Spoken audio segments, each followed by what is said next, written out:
Governor Greg Abbott and Kristi Noem are lying about the floods in Texas, as well as all of the Texas officials. I have my notes from the press conference. I'm going to hit on a few things. First and foremost, 3 gauges that are of critical importance, specifically as it comes to the town of Hunt, went out and broke well before the flood hit the camp. Okay, so here's what's interesting. One of them being Comfort, which is down, the other one being Hunt, and the other one being Caryville, I believe.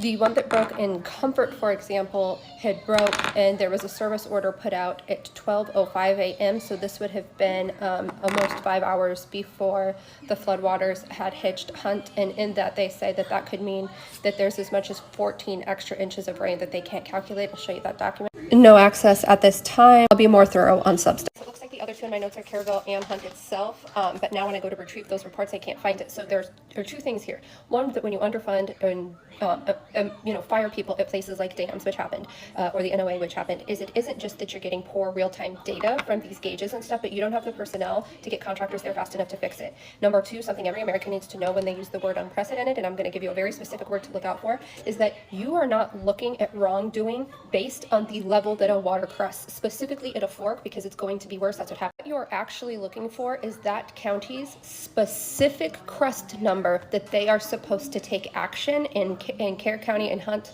That number is 21 feet. They knew that it was going to be 21 feet. And 21 feet is this county's major emergency when you start evacuations. I want to say it's 17 or 16. I will look that up, where you are supposed to be doing things like preparing, sandbagging, protecting infrastructure, property, that sort of thing. But they knew well in advance that it would hit the number that they were supposed to do something, and they didn't, which brings me to that special word I told you about, and that word is every. If you ever see emergency management officials or people claiming to be working with the National Weather Service or in charge of that type of thing, and they say this is an every 100-year flood, understand that that makes the science community absolutely cringe. It doesn't mean it's an every 100-year flood. In fact, in the last 100 years, it hit crests at even higher numbers than it did on the morning of the 4th of July. So appears to be correspondence signifying that Kristi Noem was made aware of the situation at some point on Thursday. My God, I can't believe I'm living this again with her a year later. But 4th of July festivities, right? Executive level fucking failure. Both the president, Greg Abbott himself, and then issues within the department. They're going to say that the software was the problem, but I need you to understand that the reason that they always say the software is the problem is because one of their schemes involves SAS contracts. Those contracts are software as service contracts, and they seek to replace those and software as service contracts, like the software that does something, whether it be managing Medicaid benefits or VA things, whatever it may be. Those occur in perpetuity, so they're very sought after because you not only sell the software, but you in perpetuity sell full-time, non-stop, your services to that, the number you call for help, etc. We've seen this in the case of Red Main. Understand that that wasn't them wanting to improve the National Weather Service, that was them wanting to privatize the National Weather Service. And it does not matter when your gauges are broken, so that we could send emergency messaging. Here's where the county is in big trouble. It appears that the state operates on IPAWS, but that county doesn't necessarily probably use it. Texas participates in IPAWS, the FEMA recommended one, but it doesn't look like the county was at the time. The reason that this is important is because if you're not actually using IPAWS, which automatically alerts every phone, radio, and TV in a specific area without having to do anything,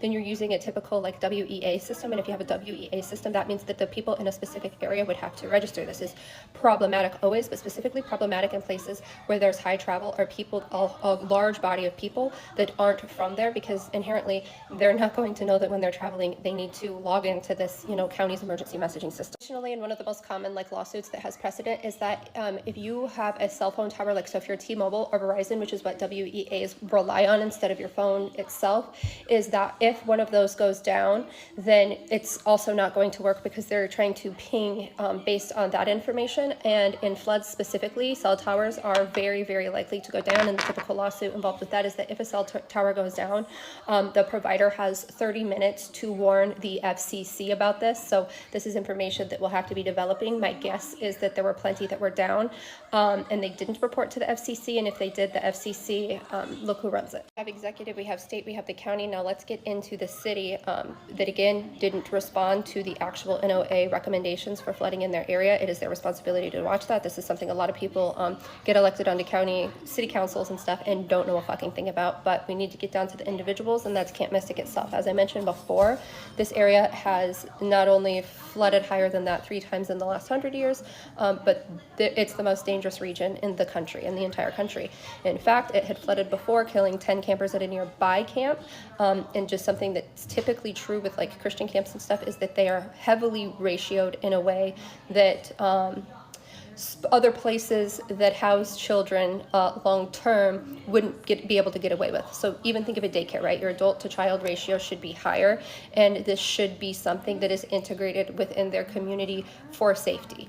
Period, point blank. I think that this is also evidenced by the fact that there are so many children, probably about 40, that are going to end up dead because of this, with a pretty low adult fatality rate. Why? Because when you have a whole bunch of kids and just a few adults, many that aren't trained in these types of things, this is what that looks like. I have more, but I do need to pull the sources. I don't know how much time that's going to take, or if I'm going to have to like buy some of that, but I am open to interviews for anybody personally impacted by this. One thing that I do a little bit different, if you read my Substack, is I let people read what I write first, and I'm very heavily quoting exactly their narrative.